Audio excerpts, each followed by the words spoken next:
Everybody, this is Nageswara, Assistant Professor of Physics, Government Degree College, Chintalapudi. In this presentation, we will discuss about Maichelson interferometer, in which how can we determine wavelength of light and also applications of the Maichelson interferometer. In this Maichelson interferometer, it consisting of two excellent optically plane mirrors M1 and M2, which is placed perpendicular to each other. There is two glass plates G1 and G2, in which G1 is semi-silverized towards the glass plate G2, and S is a source of light. It may be monochromatic light, and L is a convex lens.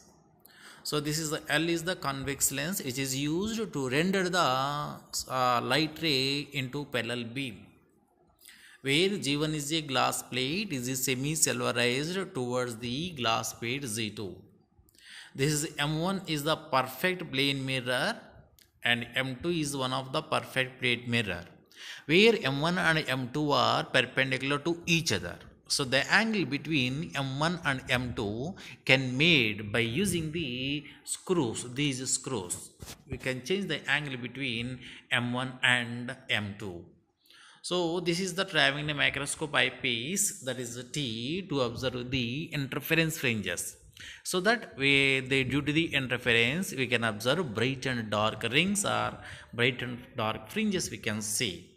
So G2 is one more glass plate. This is called compensating plate. We will discuss later. So in which how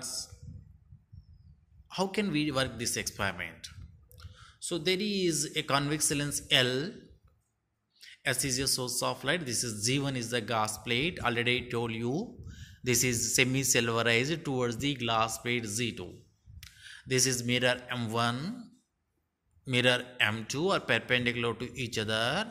This is traveling microscope T. If ray is coming from the source S is incident on the convex lens L, then the rays which is coming from the parallel rays coming from the convex lens is incident on the semi-silverized glass plate Z1. Due to the semi-silverized, it is partially reflected and partially transmitted. So the partially transmitted ray passes towards the mirror M2, and partially reflected ray reflects at the glass plate G1, it is bottom of the glass plate G1, and reached towards the mirror M1. These two reflected rays, that is along the M1 and along the M2, reflected back. These two rays came from the same source and traveled different distances. So these two rays act as a coherent rays. These two rays interfere each other and produce dark and bright rings. These rings can be seen by using the eyepiece of the microscope. So this is glass plate G2, which is called compensating plate. So in which the ray, reflected ray 1, the reflected ray 1 is nothing but this is reflected ray 1, which travel through the glass plate G1 twice, because the ray reflected at the bottom of the glass plate. At this place it is reflected at this place. So once it is moving inside of the glass plate one time, and this is going about the second time.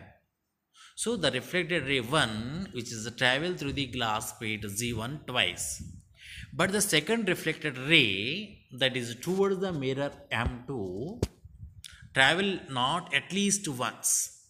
So these two rays, reflected as 1 and 2, are travel same distance but optically not equal, because the ray 1 travel through the glass plate G1 twice, but the ray 2 does not travel at least once.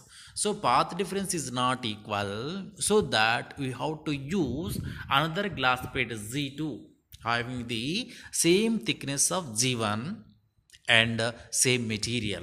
So it is called compensating plate. Now the ray 2 also travel through glass plate G2 twice.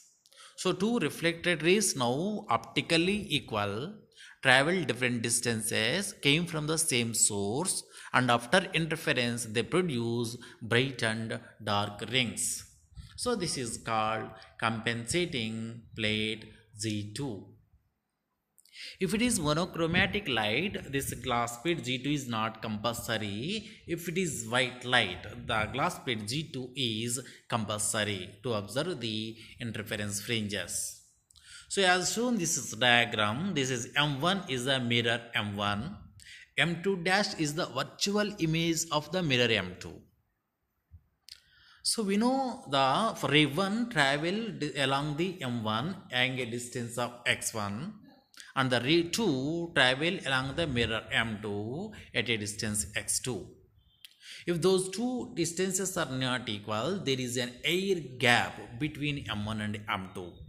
So the path difference between two reflected rays is 2 into x1 minus x2, because we OM1 is taken as x1 and OM2 is taken as x2, then the path difference between two reflected rays delta is equal to 2 into x1 minus x2, because one along this direction it is x1 minus x2, along the reverse after reflection one more x1 minus x2, so that the total path difference is 2 into x2 minus x1 when the mirror is very thick, that is heavily silverized.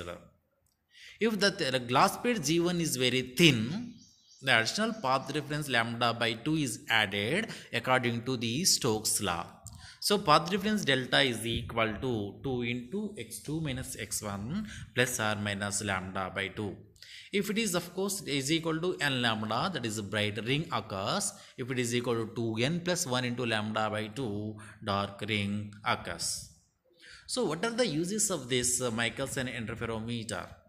By using Michelson interferometer, we can determine the wavelength of light used. Of course, it is in case of monochromatic light, that is a single color, we can determine the wavelength of light.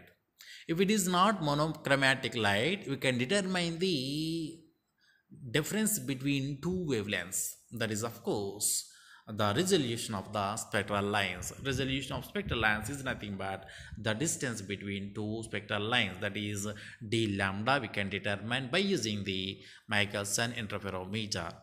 By using this Michelson interferometer, we can determine the refractive index of the material of the thin film. And also we can determine the thickness of the thin film we can determine.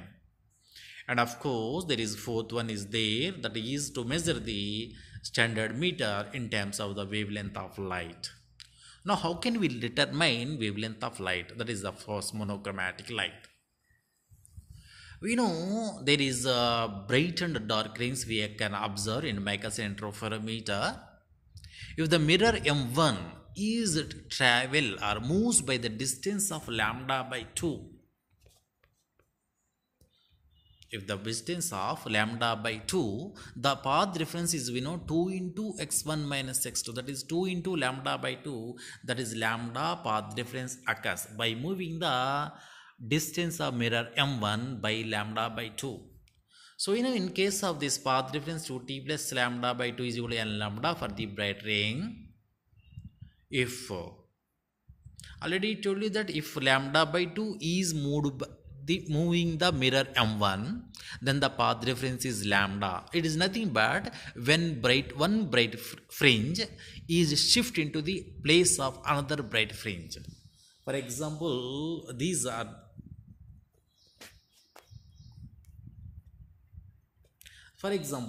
the bright fringes. When we move this mirror M1 of the distance of lambda by 2, this bright fringe shifts towards the second right place.